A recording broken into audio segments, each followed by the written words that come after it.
Hello everyone. Today we are going to talk about declaring and allocating arrays in JavaScript, part of Web Technologies course. In JavaScript, there are several ways to declare and allocate an array. The most common way is to use the square brackets to create an array and add elements to it. In this example, two arrays are created. The first one is an array of numbers and the second one is an array of colors. The elements are added inside the square brackets and are separated by commas.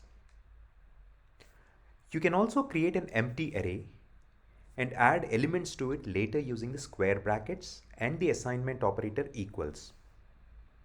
In this example, an empty array is created and elements are added to it by assigning them to an index using the square brackets. Another way to create an array is by using the array constructor. The array constructor can take a single argument, which is a number of elements in the array, or multiple arguments, which are the elements of the array. In this example, two arrays are created.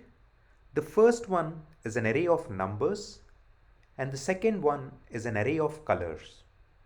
The elements are passed as arguments to array constructor. It is also worth noting that you can use array.of method, which is a more recent way of creating an array. This method also takes multiple arguments, which are the elements of the array. In summary, arrays can be declared and allocated in JavaScript using square brackets, the array constructor, or the array.of method.